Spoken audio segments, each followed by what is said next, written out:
खुलुमबाय बड' एनालाइसिस चेनेलाव नोंथांमोनखौ गासिखौबो बरायबाय।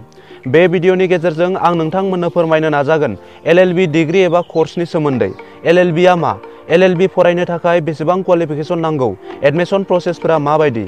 आसामाव बबेयाव LL.B नि कलेज दङ? LL.B फरायखांनायनि उनाव मा जब मोनो?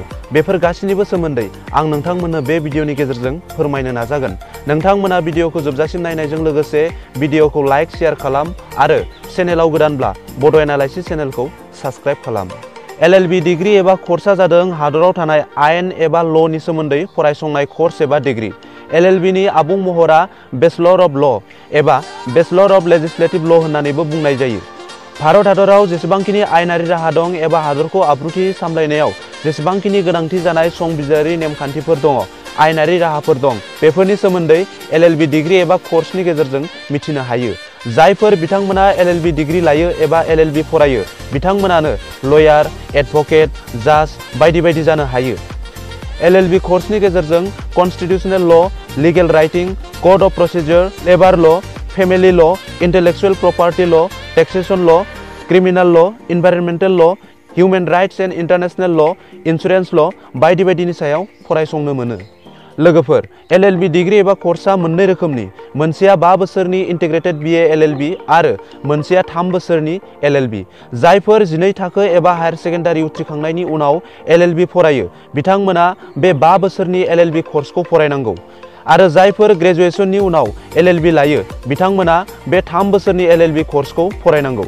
थामहिनबा LL.B खौ 12 थाखो उथ्रिनायनि उनावबो लानो हायो आरो ग्रेजुएशननि उनावबो लानो हायो। 5 बोसोरनि LL.B कर्सआव गासै 10टा सेमिस्टार दङ आरो 3 बोसोरनि LL.B आव गासै 6टा सेमिस्टार दं। आथिखालाव LL.B कर्सनि गोबां इउनिभार्सिटि कलेजफोर दंसै। जोंनि आसामावबो LL.B नि थाखाय गोबां कलेजफोर दङ। बुंनो थाङोब्ला गंफ्रोमबो जिल्लायावनो बे ल' कलेजआ दङ। जेरै क'क्राझाराव क'क्राझार ल' कलेज, धेमाजियाव धेमाजि ल' कलेज, डिब्रुगड़आव DHSK ल' कलेज बायदि। नेशनेल लेभेलावबो LL.B नि थाखाय गोबां ल' कलेज इउनिभार्सिटिफोर दंसै। जेरै national law' college and judicial academy Guwahati, national law' university Delhi, national law' institute Kolkata, national law' university Bhopal बायदि। भारतनि ल' इउनिभार्सिटी ल' कलेजफोरा बार काउन्सिल अफ इन्डियानि आन्डाराव। ल' कलेज इउनिभार्सिटीनि एडमिशन प्रसेसनि बाथ्रा बुङोब्ला गोबां ल' इउनिभार्सिटी ल' कलेजफोराव एडमिशन लानोब्ला गिबियाव एन्ट्रेन्स एग्जाम होनांगौ जायो। एन्ट्रेन्स एग्जाम जेरै कमन ल' एडमिशन टेस्ट, अल इन्डिया ल' एन्ट्रेन्स टेस्ट, ल' स्कुल एडमिशन टेस्ट, ल' कमन एन्ट्रेन्स टेस्ट बायदिखौ होनानै एडमिशन लानो हायो।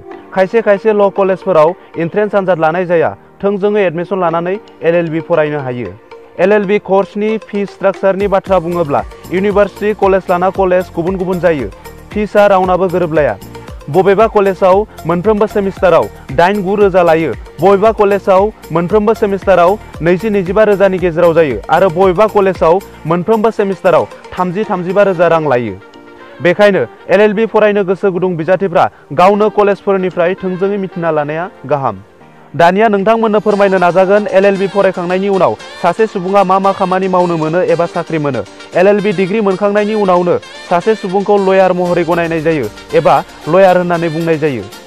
LL.B लानाय सुबुङा बार काउन्सिल अफ इन्डियानिफ्राय लाइसेन्स मोनोब्ला कर्ट एडभकेट, उकिल, जाज, एटर्नी जेनेरेल बायदि जानो हायो।